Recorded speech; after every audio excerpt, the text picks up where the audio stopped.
Buenas tardes. Hola, muy Gracias. buenas, ¿qué tal? Pues muy ¿Qué bien. tal? Muchísimas gracias por atender a nuestra petición y por, Nada, bueno, nada, nada, por nada. estar con Encantado. nosotros.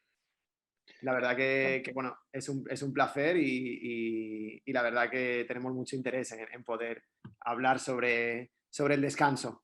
Si te parece, nos ponemos un poco manos a la obra. Venga, perfecto. Bueno, ¿Se oye bien? No sé si me oís por aquí, es que no sé si... Sí, ¿no? se oye perfectamente, sí, sí, se oye Sí, fenomenal. vale, vale, perfecto. Estamos grabando y Vale. nada, simplemente te paso a presentarte.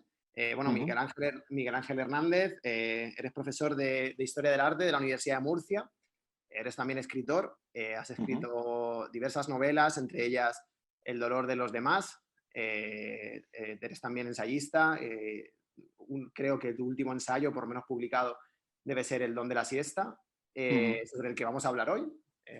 Lo tengo por aquí y en el que haces un análisis antropológico, sociológico, cuasi filosófico, diría, en algunos de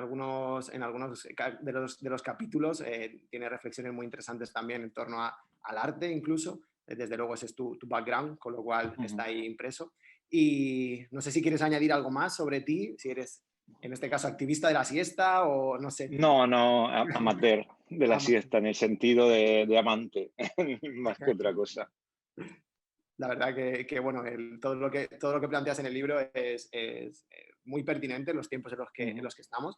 Y yo quería plantearte una frase inicial por la ujú, que poder arrancar, para que nos dieras tu opinión. Tengo ujú, aquí delante una frase de Heráclito que dice: incluso un alma sumergida en el sueño está trabajando duro y ayuda a hacer algo del mundo. Creo que esto, ahora me dirás qué opinas, pero creo que tiene como dos lecturas. Una es ujú, quizás una aproximación más economicista, ¿no? El que se vería como el descanso para ser más productivo, que ahora hablaremos también de eso, ¿no? ujú. Y otra quizás más hedonista o incluso humanista, ¿no? En la que se plantea, lo que plantea Heráclito es que construimos, a través de ese abandonarse quizás al descanso, construimos un mundo menos complejo, un mundo más abierto al ser que al tener. No sé qué te sugiere esta idea de Heráclito. Ujú. Pues lo que has dicho tú, sí que lo has dicho muy bien.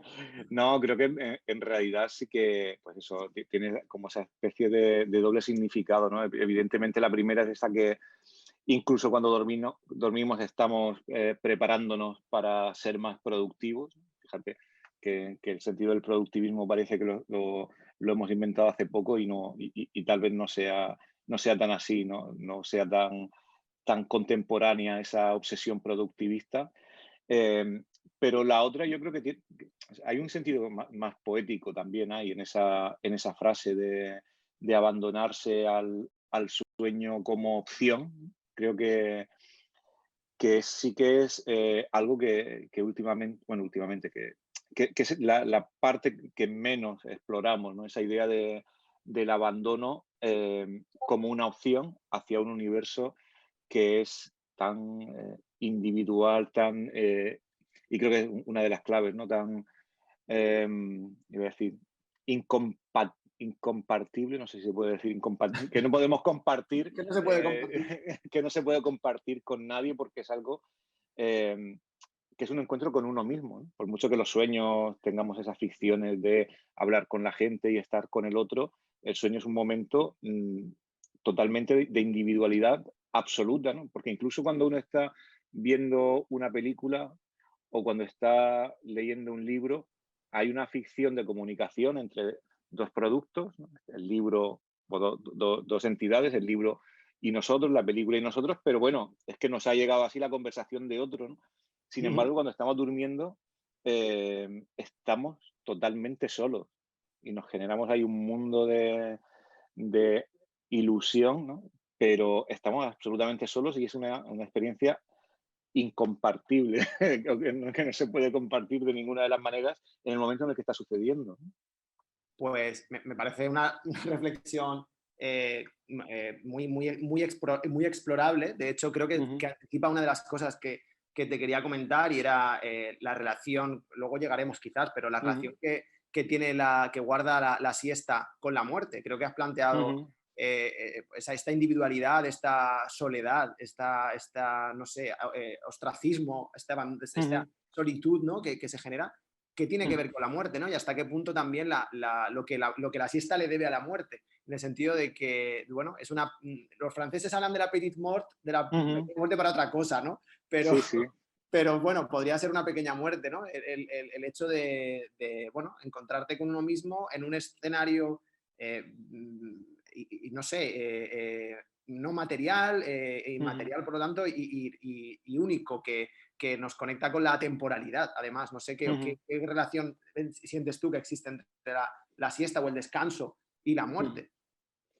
Bueno, son, como has dicho, el término de la petite mort nos viene al pelo. Yo creo que sí que es una pequeña muerte, porque ciertamente en el momento en el que cerramos los ojos, mm, ya sea para dormir toda la noche, para dormir media hora, para quedarnos traspuestos, nada nos garantiza que nos vayamos a despertar.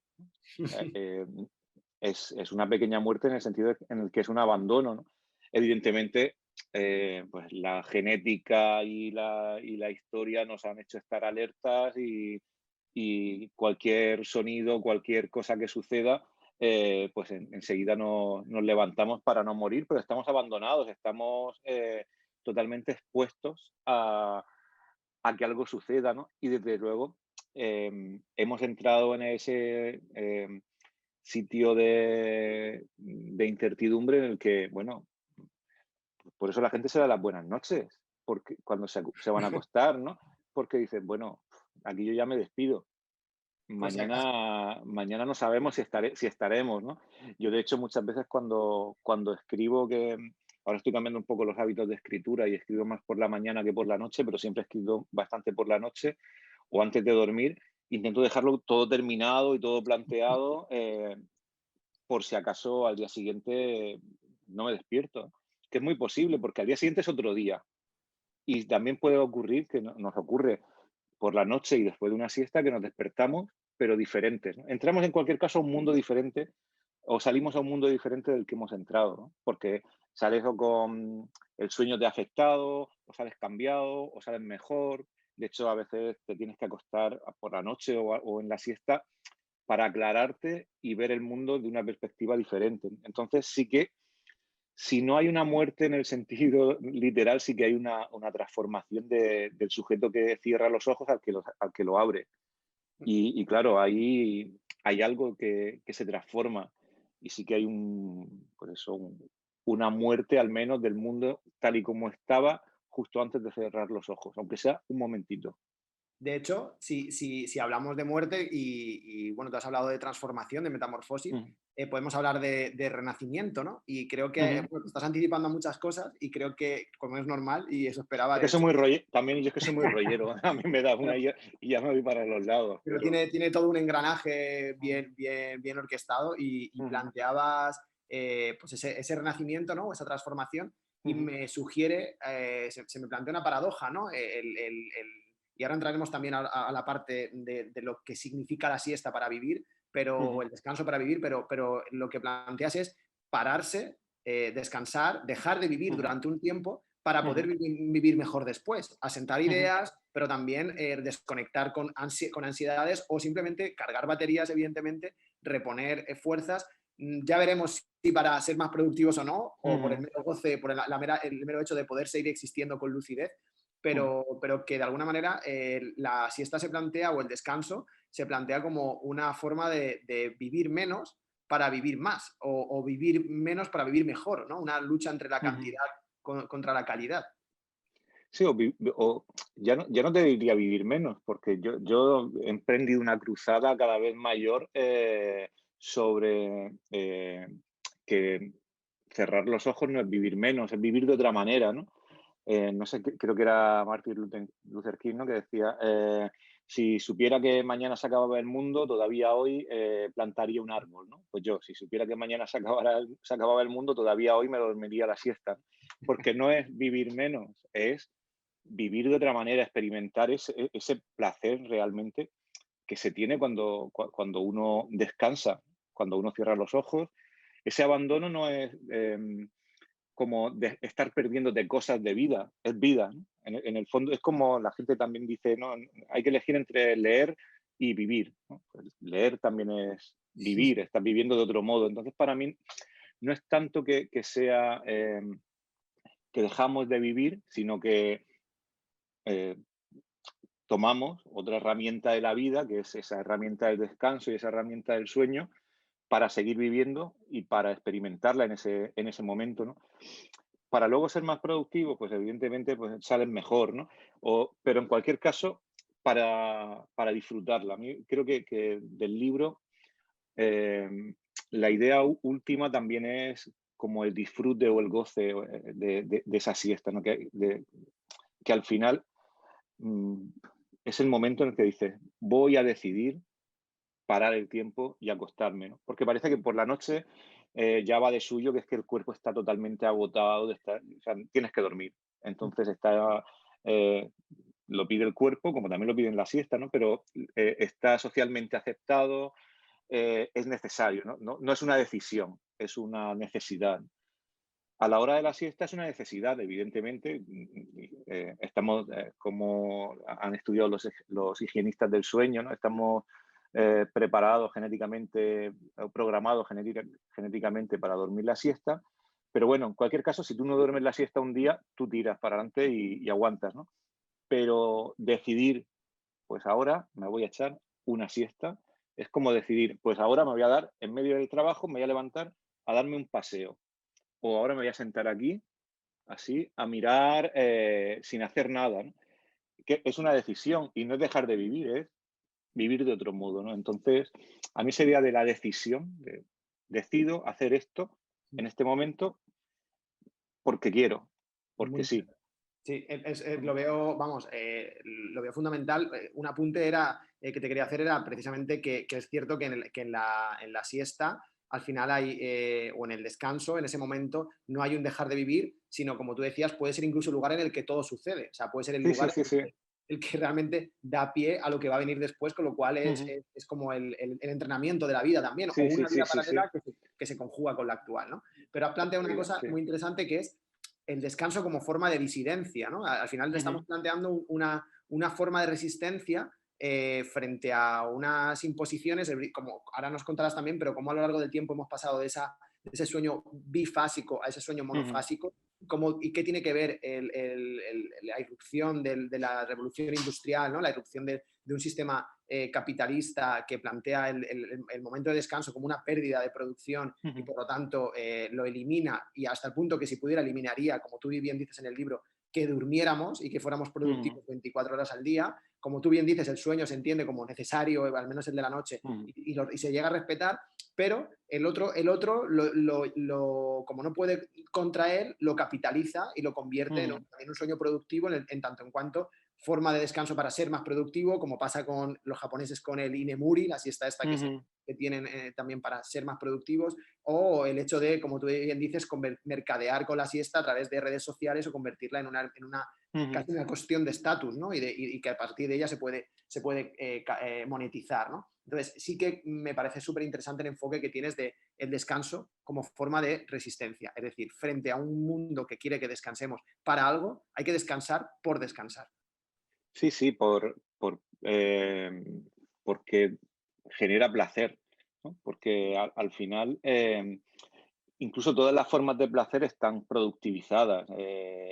Incluso las formas de deseo se han productivizado, se han mercantilizado, se han capitalizado y encontrar modos de descansar. Evidentemente todo está capitalizado, o sea, no podemos escaparnos a eso. Partimos de la base de que no podemos salir de este mundo en el que vivimos y tenemos esas pequeñas resistencias, ¿no? Pero tratar de, pues eso, no hacer nada, ¿no? ¿Qué es no hacer nada? Pues nada que sirva para algo más que para lo que está sirviendo en ese momento, que es para generar un placer en el cuerpo, un descanso, no sé, un nada, ¿no? Algo que no es un medio para un fin, me parece un acto de resistencia y sobre todo me interesa la idea de la decisión, que es un poco lo que vincula ese acto de dormir la siesta con el acto del Bartleby del preferiría no hacerlo, ¿no?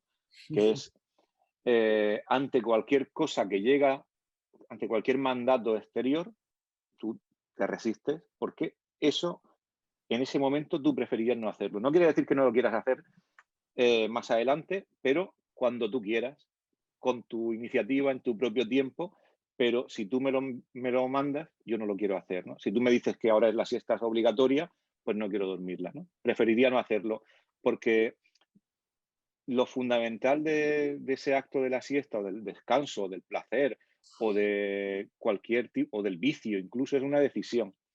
Es algo que tú decides, aunque evidentemente, como sabemos, las decisiones están generadas por presiones sociales, o sea, una decisión pura no existe, ¿no? Pero que no exista esa especie de obligación moral a descansar, a pasear, a ir al gimnasio, que no existe ese condicionamiento de que tienes que hacerlo como un imperativo o como un mandato, ¿no? Em, por eso la decisión más cercana a lo puro pues sería esa de lo hago porque quiero y porque contraviene la lógica incluso de lo esperado, ¿no? Porque contraviene la lógica de esto es lo bueno para hacer, ¿no? De ahí que sea bastante también contradictorio lo que está sucediendo en la actualidad. Comentabas antes, ¿no? Que hemos perdido desde la revolución industrial ese tiempo para el descanso porque se ha productivizado todo, entonces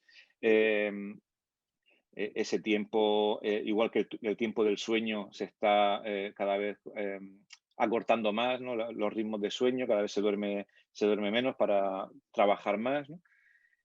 Y al mismo tiempo, pues en los últimos años las empresas, como saben que no se puede quitar ese tiempo, pues se productivizan. El descanso se convierte en un imperativo, ¿no? Lo integramos dentro del sistema, ¿no? Y esa es la verdadera paradoja que ocurre con el sueño y ocurre con todo en la actualidad, ¿no? Y es que esas supuestas resistencias o esos supuestos residuos del mundo premoderno, esas cosas que no se pueden metabolizar dentro del sistema, ¿no? Pues se camuflan, se les da la vuelta para poder productivizarlas. No podemos quitar la siesta, pues, o no podemos quitar el sueño, lo productivizamos, ¿no? No podemos eliminar, o nos damos cuenta de que realmente hay otra manera de producir, ¿no? Que es a través de integrar eso, integrar la pereza, integrar el aburrimiento, integrar el ocio, ¿no? Que es un poco de lo que va el capitalismo emocional contemporáneo, ¿no? De productivizar incluso, pues eso, el entretenimiento, el ocio, la pereza, ¿no? El no hacer nada. Pues tú te tumbas en el sofá mirando Netflix y ya Netflix decide por ti, te va sacando lo que hay que ver ese día, tú vas pinchando y estás generando contenido para Netflix, con lo cual ya esa ni siquiera es tu pereza, ese ya no es un no hacer nada porque tú decides, sino porque ya están decidiendo por ti, ¿no? Hay una especie de, Zizek lo llamaba interpasividad, ¿no? Ujú. Es el otro el que decide por ti, generando la ilusión de que tú estás aquí decidiendo, voy a entrar al universo Netflix a ver qué elijo, ¿no? Ya Y tú no. lo decías, ¿no? En el libro hablabas de Sisek también, ¿no? De cómo decía, tú transformabas su imperativo en el descansa, descansa, ¿no? Es como, descansa pero a la fuerza, tienes que convertirte Claro, en un descansador profesional y trabajador del descanso casi, ¿no? Y, claro. y- y también me viene a la cabeza ese cambio de paradigma que realmente tú planteas, que es el del pasar del FOMO, en inglés, ¿no? Mm, El Fear of Missing Out, al JOMO, mm, que también es un anglicismo que plantea el joy of missing out, ¿no? Me da igual mm. lo que esté pasando fuera, yo estoy aquí y descanso porque ante la vida acelerada planteo emociones lentas yo. Sí, sí. Sí, que por supuesto al final, pues todo acaba siendo consumido, ¿no? Que ese es un poco también el peligro, en última instancia, del libro y, por ejemplo, de lo que yo planteo en el libro, que ya me lo he visto apropiado por estudios del bienestar, medicalizados, o por, no, hay que trabajar, o incluso, no me acuerdo en qué web fue, ¿no? Es necesario integrar la siesta para ser más productivo y trabajar bien, o la siesta ya no es vista como una mala costumbre, sino como algo a la moda, y era como intentar llevárselo al final. esa especie de reivindicación de la siesta, pues de nuevo al territorio de el imperativo del bienestar, la productivización o la capitalización, que es un poco, pues eso, los peligros que tiene ese dormir la siesta como algo que se puede ser un medio para un fin o que es algo que se puede vender o capitalizar, ¿no? Que puede ser una moda. Y cuando algo es una moda, cuando algo acaba en ing, un napping, pues ya es etiquetable, tagueable y ya puedes venderlo y moverlo, ¿no? Y ese era un poco el peligro, ¿no? Que puede ser un boomerang también el libro, ¿no? Que vas contra la moda de la siesta, escribiendo un libro sobre la siesta que puede ser integrado fácilmente en la moda de la siesta si no se lee pues con esa, pues buscando un poco las aristas de que no, que va de otra cosa en el fondo, ¿no? O que Es que intenta escapar a esa lógica, ¿no? claro, es que estás luchando contra las fauces de un sistema que se quiere apropiar de todo. Entonces, al Claro, final, claro, es muy todas difícil, las ¿no? respuestas al sistema se acaban convirtiendo en parte del sistema Claro, y ese es el reto, ¿no? Todo lo que es anti pasa a ser un producto más sí, sí. pasa con los movimientos sociales, pasa con las tribus urbanas, pasa con casi todo. Me gustaría hacer un salto, Ujú, Miguel Ángel, a capítulos casi finales del libro, ujú, el cual planteas la siesta casi como una de las bellas artes, ya lo hemos ujú, esbozado, ¿no? Un poco en esta reflexión, pero por ser de una manera más explícito en relación a qué papel ocupa el descanso en el arte, ¿no? A mí se me viene a la cabeza la ujú, idea de que el aburrimiento es fuente de creación, ¿no? Tenemos mucho ujú, miedo al aburrimiento cuando el aburrimiento es precisamente donde surgen las ideas, porque la multitarea, el multitasking al final es no salir de una mecánica de producción y no te da tiempo a pensar en divergencias, ¿no?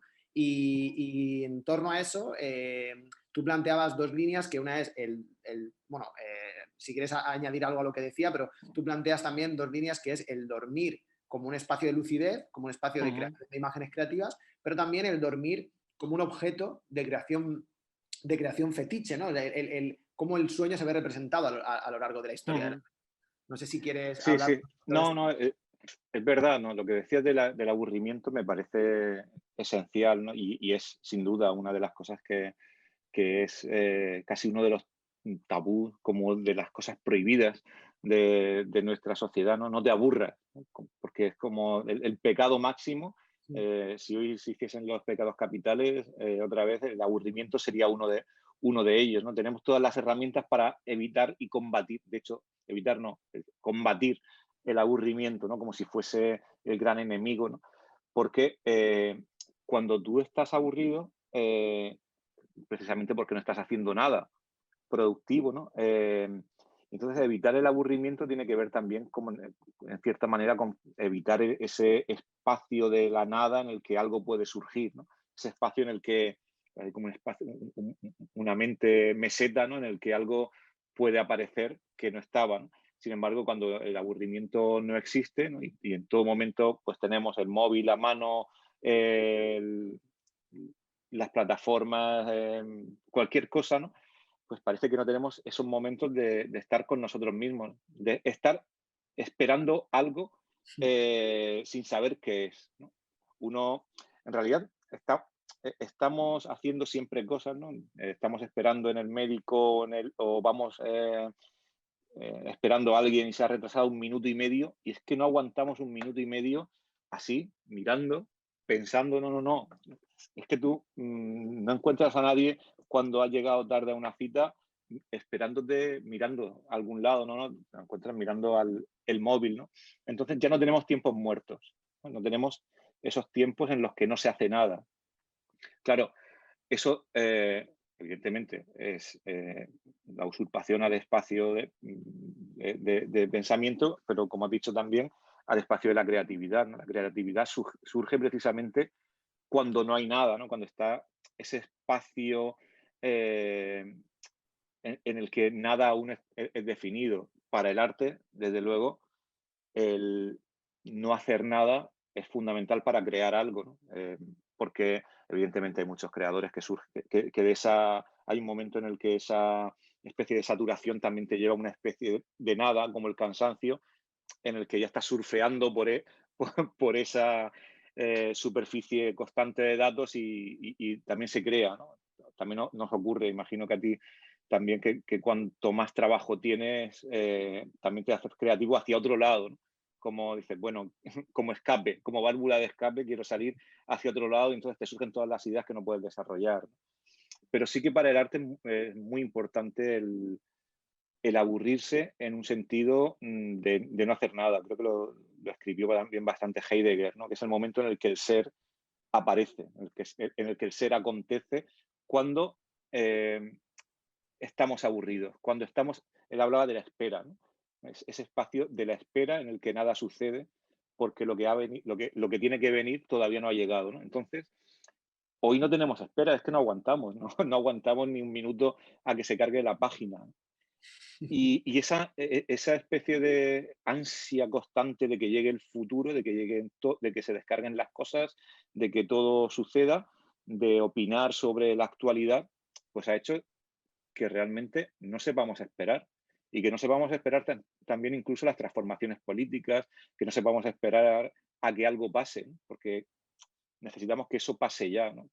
Y a mí me preocupa un poco también esa eliminación de la potencia de espera y de saber cómo esperar, ¿no? Que yo soy el primero ansioso, ¿no? Pero me resulta interesante pensar un poco que necesitamos poder esperar para que ocurra algo, porque si no sabemos esperar, pues no va a ocurrir nada. Y hablando de esperar, tienes toda la razón, Miguel Ángel, y es, vamos, me parece un punto Mm, clave en el mm, libro. De hecho, creo que es precisamente el kit también de la cuestión, ¿no? mm, Retorna un poco al inicio de apelar al descanso mm, como tal, como descanso porque sí, porque tiene que mm, aparecer algo que no es productivo, sino sugestivo, ¿no? mm, Y que nos hace mejores, ¿no? O que nos hace, de alguna manera, mm, como decías tú a propósito de Heidegger. Y en términos de, como dices, el esperar, me viene a mm, la cabeza el qué podemos esperar de la siesta mm, o cuál es el futuro de la siesta, ¿no? O sea, cuál es el futuro del descanso como vaticinio, ya te lo planteo, ¿no? Porque hablábamos también antes de descanso a nivel político, ¿no? A nivel mm, económico político, que como forma de resistencia, y me planteaba el descanso como dentro de un paradigma de crecimiento, de posdesarrollo, mm, que son, bueno, teorías también las well-being economies que se mm, llaman, ¿no? Que aparecen ahora como frente al indicador de progreso relacionado con el crecimiento ilimitado económico, se plantea unas economías de crecimiento, ¿no? Ahí creo mm, que la siesta tiene un lugar privilegiado, puede llegar a tener, es un mm. indicador, ¿no? De bienestar. Entonces, no sé cuál es el futuro que tú le prevés a la siesta, si la siesta como acto de resistencia puede cambiar un paradigma o si al contrario los paradigmas que vengan van a acabar con la siesta. No sé qué futuro le deparas a la siesta o qué formas de siesta, o sea, Mm, qué derivas puede tener la siesta en el futuro. mm. Todas las siestas del futuro. La verdad es que no sé yo esto de las profecías de la siesta, no lo sé, Bueno, no lo sé, no lo sé, pero me interesan. Creo que el libro es más presentista que prospectivo. De hecho, habla un poco de mm, experimentar el aquí y ahora. No sé exactamente por dónde va a ir esto. Está clara, lo que está claro es esa especie de capitalización, productivización e integración de la siesta en el sistema que va a hacer que se democratice la idea de la siesta como algo bueno, pero precisamente por esa productivización, ¿no? Creo que en los próximos años sí que veremos a más gente durmiendo la siesta, pero durmiendo peores siestas, es eso. en el sentido en el que, bueno, con el teletrabajo, ¿no? Que esto ha llegado para quedarse, ¿no? Las casas se han convertido en oficinas y por tanto el espacio doméstico se ha también convertido en un espacio que ya no nos pertenece solo a nosotros, sino también a quien nos emplea, ¿no? Y eso ocurre también con el tiempo con el tiempo y con el espacio interior, claro. Y tú dices, vale, pues yo estoy teletrabajando y yo ahora me echo una siesta en mi casa, en mi hora mía, ¿no? Pero ya no es tu casa y ya no es tu hora tuya, ya es un tiempo prestado y un espacio prestado. Cuando se integra como lógico o vaya integrándose poco a poco como lógico en que todas las empresas, las oficinas incorporen espacio de descanso, tú vas a dormir tu siesta, estarás más productivo, pero no será tu siesta, sino que será la siesta de tu jefe. Y cuando incluso pues, se nos diga ya, igual que ahora hay que comer 3 piezas de fruta, beber no sé cuántos litros de agua, y se nos diga que es absolutamente saludable, aunque cada 3 semanas aparece un artículo en la prensa que lo dice, pero cuando ya sea como que se nos haya hecho mella aquí en la cabeza que hay que hacerlo, pues tú dormirás tu siesta, pero no será tu siesta, sino será el imperativo ese del bienestar de que hay que dormirla. Entonces, yo creo que eso se va a extender porque eso creo que ya no tiene vuelta atrás, ¿no? Entonces, se dormirá más la siesta, pero será más la siesta de los otros que nuestras propias siestas, ¿no? Creo que dormiremos en siestas prestadas y que va a ser difícil sacarnos de ahí. Entonces, es como una especie de eso, de paradoja, ¿no? Pero bueno, Pues, mientras tanto, pues dormiremos las nuestras. pues ya no te robamos mucho más tiempo. La verdad que ha sido un placer. Creo que esto da para mucho más y ojalá Sí, podamos bueno. seguir hablando del tema. Y ya para terminar, sí que me gustaría hacerte una pregunta Ujú, capciosa. Bueno, capciosa. ujú. ¿Cuál es tu siesta favorita? De entre todas las que se conocen, ¿no? Bueno, yo me viene la siesta, no sé si llamarla vespertina, pero bueno, la siesta del borrego. En Ujú, México hablan también del mal del puerco después de comer. ujú. No sé, ¿cuál es tu siesta favorita? Y sí, ya para corolario de toda esta conversación. Pues tengo varias, y que dependen de los días. Yo creo que hay una siesta, o sea, mainstream, esta de después de comer, que es la siesta que solemos hacer más constantes, pero que hay un día de la semana, el viernes, cuando es ya esa siesta que es, me ha salido inconsciente, siesta fiesta, ¿no? Porque ese sí que te mete en un mundo que es el mundo, entras a ella en un mundo laboral, o sea, te acaba la jornada laboral y abres los ojos ya en viernes por la tarde, o sea, abres los ojos en otro lado. Entonces, es una especie de puerta a un espacio más propio. Esa siesta la disfruto mucho, la del viernes por la tarde. Y luego creo que hay otra que sí que es placer adulto, me parece que es la siesta, para mí, estas que te puedes permitir 2 o 3 veces y todavía te sientes culpable por mucho que duermas siesta y que escribas libros sobre siesta, que es esa de después de levantarte. Esa la he hecho bueno, la hago alguna vez cuando sí, me apetece y digo, voy a echarme esa siesta, que es, te levantas a las 7 8, desayunas, lees el periódico mientras desayunas y te entra así como soñisca, así un poco y dices, pa, 1 hora y media, me vuelvo a acostar, a lo mejor todavía estoy en pijama, ni siquiera me he quitado el pijama, ni me lavo los dientes porque quiero acostarme con el sabor a la tostada y, y sales ya como a las 10 o así. Es una siesta absolutamente fuera de tiempo, intempestiva absolutamente, ¿no? Pero creo que es así que es pura decisión, porque el cuerpo tira, o sea, no estás cansado. Es un momento en el que, pues, eso ya está en el límite del vicio y del hedonismo, de la lujuria de la siesta, ¿no? Esa creo que es para mí la favorita, pero me la permito poco porque yo creo que es mala. Eso es pecado, debe ser pecado porque se siente muy bien. Pecado dentro del pecado. Si la siesta es Sí, sí, pecado, sí, sí, exactamente, ese pecado mortal. pues nada, Miguel Ángel, aquí tenemos el don de la siesta, más que recomendable. Y muchísimas gracias. No sé si quieres cerrar con algo, si tienes algo que apuntar, algo en el horizonte que nos quieras proponer o algo que se te Na- sugiera en el futuro. Y Nada, yo solo animo a todo el mundo a dormir la siesta. Ha sido muy curioso, o es muy curiosa la recepción del libro, porque me estoy encontrando que muchas veces la gente, bueno, me habéis preguntado cosas muy relacionadas con el libro, pero hay gente que me pregunta mucho como si yo fuera neurólogo, científico y la siesta. No, no, yo duermo la siesta, he escrito un libro sobre mis siestas, que es un ensayo literario más que otra cosa, sobre, pues no sé, la cultura, la representación artística, la literatura y mi experiencia, ¿no?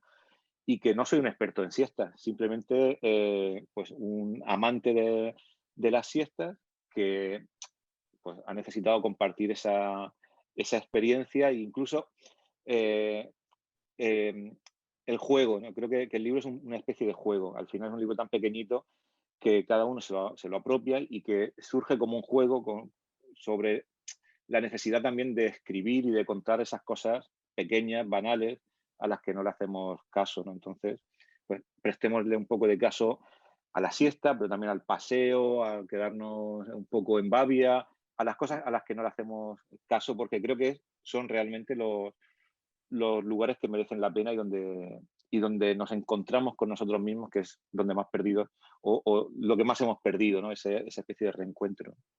Pues te agradecemos que hayas escrito el libro. Yo lo veo el libro como una ventana hacia muchos horizontes porque a mí me ha abierto un monográfico de Ujú, lecturas, me ha abierto todo un ujú, horizonte con todas las referencias que das radiales hacia otras lecturas. Ahora estoy con Paul Lafargue, o sea que ahí ujú. ya tengo un camino para el que seguir. Y de hecho planteas también el paseo, que es uno de mis también de mis conceptos fetiche, el paseo de Robert Balser, que es otro librito Ujú. pequeñito, me encanta. Tengo otros por ahí pendientes que hablan del paseo, o sea que gracias por recoger estas ideas, gracias por compartirlas ahora con nosotros y espero que volvamos a hablar pronto.